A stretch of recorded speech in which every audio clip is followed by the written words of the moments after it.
How many times have you reacted before reflecting? How many times has anger taken control, while your true essence remained silent inside? Have you noticed how loud impulse is? It screams, it demands, it wants now. But wisdom, it's a whisper, observes, it waits. There's a war raging, but not out there. It's within, between desire and discernment, between haste and patience, between I want it now, and will this make me better? In life, strength doesn't reveal character. Mastery does. Mastery over instincts, craving instant gratification. Mastery over desires disguised as needs. Mastery over anger, clamoring for justice. Even when true justice demands silence and time. Surrounded by modern temptations, they don't slither like serpents. They flash as notifications, comparisons, demands. Voices whispering, you deserve more, you're entitled, don't settle. But do we really deserve? Or have we just forgotten how to wait? Have we confused desire with destiny? The greatest human test isn't enduring pain, it's resisting the urge to avoid it at all costs. It's staying calm when everything screams, it's choosing right, even when wrong feels easier, sweeter, faster. Today, we revisit one of the most symbolic moments in the story of the human soul, not to judge it through modern eyes, but to understand it with inner awareness, through the lens of self-mastery, with the serenity of those who choose to grow, not just react. This isn't about Adam, it isn't about Eve. It's about you, about your own inner garden, about choices made when no one's watching. Today, we uncover the Stoic message behind anger weakens, mastery strengthens. The fall of Adam and Eve. Once the world was silence, a deep, living silence where existence needed no explanation. The breeze's breath, the water's murmur, the rustling leaves all spoke without words. There, in that silence, lived Adam and Eve. They knew no guilt, for there was no need for defense. They didn't rush, for there was no time. They simply were, part of the universe's own rhythm. The Creator gave them everything. Everything a being could desire: food, beauty, companionship, purpose, but also a line, a single, clear boundary. Do not eat from the tree of knowledge of good and evil. It wasn't a trap, it was an opportunity.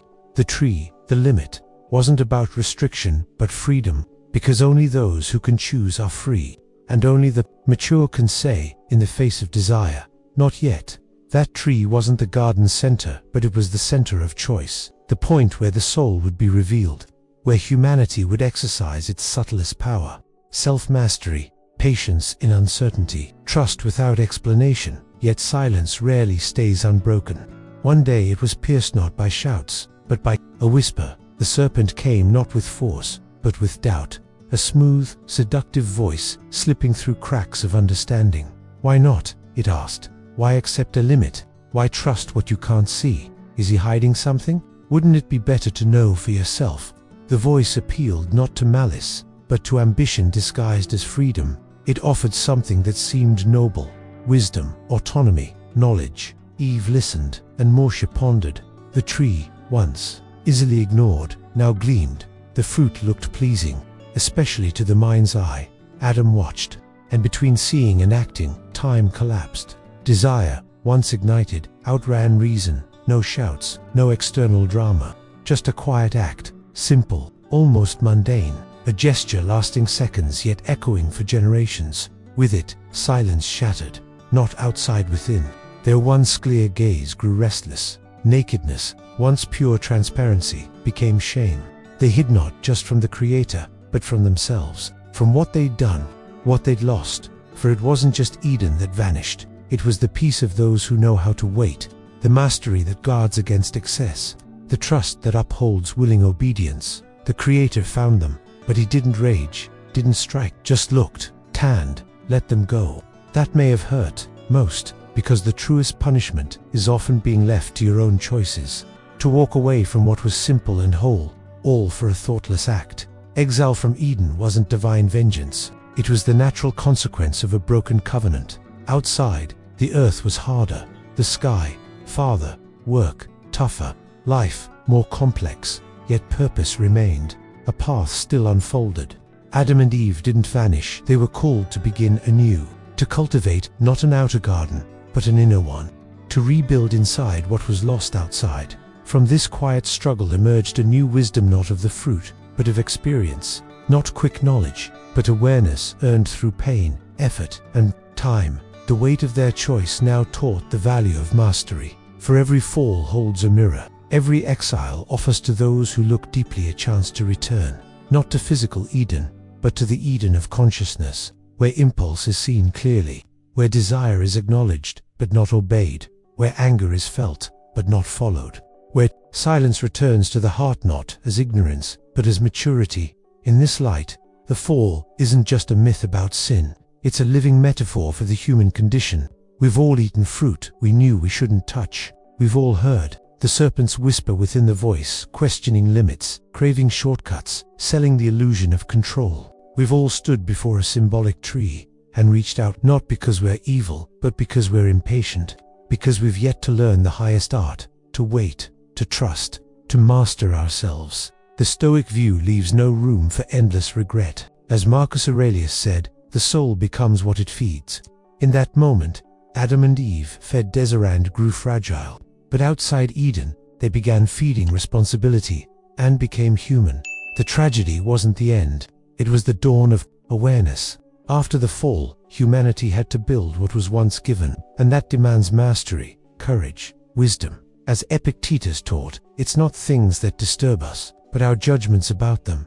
The tree stood, the fruit hung, the serpent spoke, but it was the choice to act that altered fate. The Stoic knows life is stimuli and response, and between them lies our most sacred power, to choose consciously. Adam and Eve weren't destroyed. They were invited to grow, to walk back not in a straight line, but a spiral, facing the same tests anew, with wiser eyes.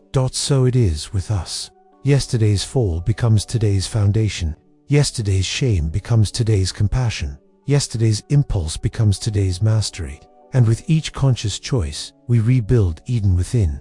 The fall of Adam and Eve, when viewed through the lens of philosophy, ceases to be merely a tale of disobedience and becomes a powerful metaphor for humanity's oldest conflict, the battle between impulse and mastery. It wasn't the mere breaking of a rule that altered history, was the moment emotion overpowered discernment, when desire eclipsed purpose, when now shouted louder than why. That is the true drama, not just biblical, but profoundly human. As Epictetus would say, no external thing has power over you unless you allow it. Eve wasn't forced. Adam wasn't coerced. They permitted it. Eve allowed doubt's whisper to enter. Adam let the gesture become action. And in our own inner gardens, what have we permitted daily? Whose voices have we let occupy the sacred space of our judgment? How many desires take shape simply because we lack the strength to hold them a little longer? Stoic philosophy reminds us that true power lies not outside but in response, in how we choose to react to what happens to us. The Stoics never denied the existence of temptations, injustices, or pains. What they proclaimed, firmly, was that none of these define us, lest we surrender that power to the external world. Seneca wrote, "The greatest freedom is the ability to say no to desires." In Genesis, the fruit wasn't poison.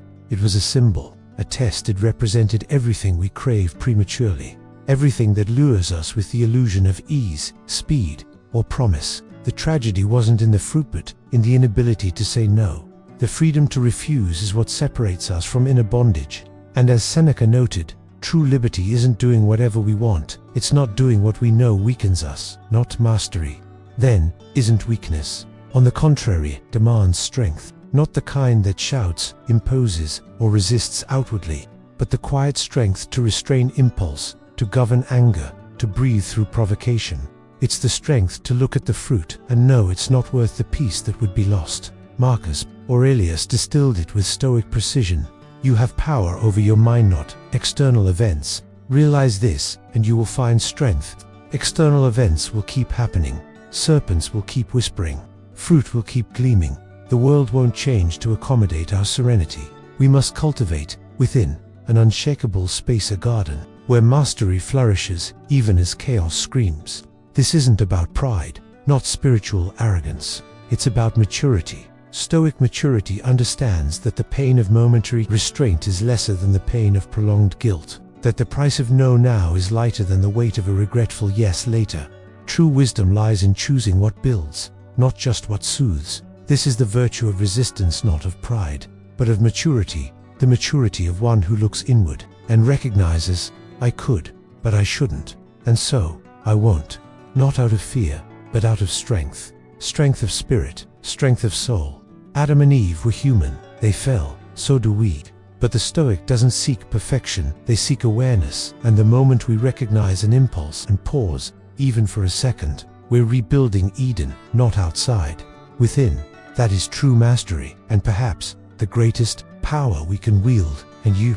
How many times have you reached for something you knew you shouldn't touch? How many times have you bitten a symbolic fruit, knowing the first taste would be sweet, but the bitterness would come later?